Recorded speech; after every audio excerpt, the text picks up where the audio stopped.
follow the process, improve the process, or go work somewhere else. I love that. I'm going to share a story that was very impactful for me, and I think everyone would benefit to hear this. So I had 7 operations one time, and I had sold them in 2008. January of 2008, I sold them. Dodged the big bullet, the Great Recession came. And so I end up in California at a family barbecue.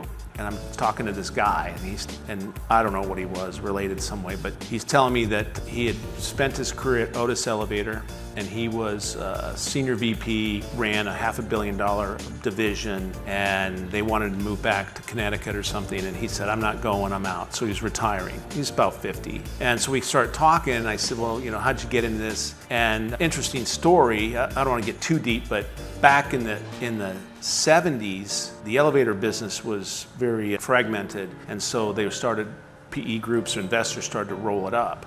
And it was just like this HVAC plumbing kind of business, and I'm in mom and pop operators and kind of stuck in their way organizations. So their plan was they went to all the Ivy League schools and hired the graduating MBAs. That's where they started. This is how we're going to build the business. We're going to hire Ivy League MBAs. They're going to start in the field for sales, then they're going to operations, then they're going to be the general managers of our stores, then they're going to be the regional managers, and blah, blah, blah. And that's how we're going to build it. And that's how they took this billion-dollar investment, billion-dollar roll-up they started with, that today does $41 billion. So I was intrigued by the story, and I'm thinking, I'm gonna hire me a Harvard MBA and see what that's like, right? And because, I like I told you earlier, I checked my ego out the door, and I was just remain curious, and I remain a student of the business, and I just, hey, I'm not afraid of failure anymore, because I've done a lot of that. So I started pitching him. And I'm thinking, I want to see what it's like to have a guy this caliber on my team. And we didn't really have a place for him. So he's like, no, I want to be a president of a company, blah, blah, blah. I go, you don't want to be the president of some stodgy corporate environment. You want to get an HVAC. That's where all the money is. That's where all the excitement is. Help me build this thing. And I really shared my vision. I pumped him up. And then after, took me about 3 months, called me up, all right, I'm in. And my pitch was, look, I'm going to teach you the most valuable lesson that you've learned in business to date. He goes, what's that? I'm going to teach you how to own your own business and get out of that corporate rat race. You can build your own thing, make your own hours, make your money that you want, and use your knowledge for yourself instead of everybody else. So he was intrigued. Most of these corporate drones, they don't know, they can never survive in what we do, the hand-to-hand combat that we come into every day, right? So anyway, I bring him on. This guy he comes in, he lived in San Diego, and I had a San Diego business. I said, I can't get this thing to work, just fix it. And this guy comes in, he builds all these tools, and in 90 days stops the bleeding. 6 months, hitting the plan to profit. 1 year, top branch I have.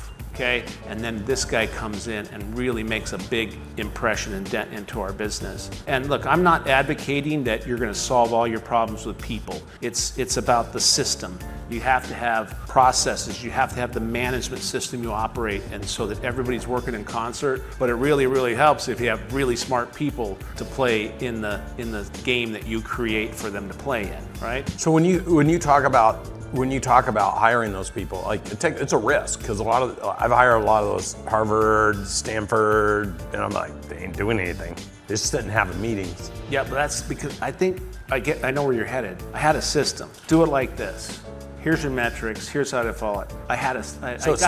So I baited him into this, by the way. So now these smart people you hire, what happens when they're like, but we want to do it different, or we want to change it, or what's the process for allowing somebody to innovate versus? We have a process for that. So you mean people can't just wing it because they have a better idea? No. And listen, let me tell you this. I ended up, like you said, co-authoring with Michael Gerber in the book, and I talk about this. So I'm a young, dumb guy trying to figure it out, and all these 50-plus-year-old dudes would come in, and with these credentials, I was the vice president of so-and-so mechanical contracting business. I'm like, if I get this guy, it's game over, And they were always a bust, because they would just drift. They wouldn't know what to do. I didn't know what to tell them to do, and so we would drift for 3 to 6 months. They'd eat some of my working capital, and I'd have to shelter them out, or show them out the door.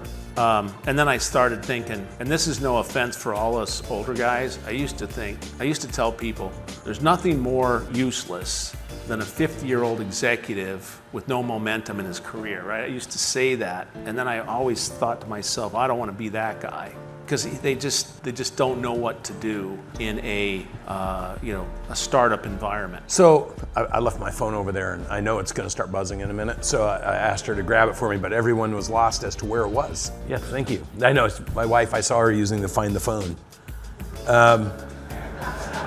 And I'm like, it's right there. So smart people, you hire smart people. Here's one of the biggest fallacies and one of the biggest mistakes I see business owners make. You go and hire smart people and you think, oh, they're smart, they have all this education, maybe they even have this experience. We're gonna turn them loose to go fix everything, and they create more problems. So the rule, I know he lives by this rule, I live, is that you're not actually allowed to change anything until you can perfect what's already there, right? Yeah, it's follow the process, improve the process, or go work somewhere else. I love that.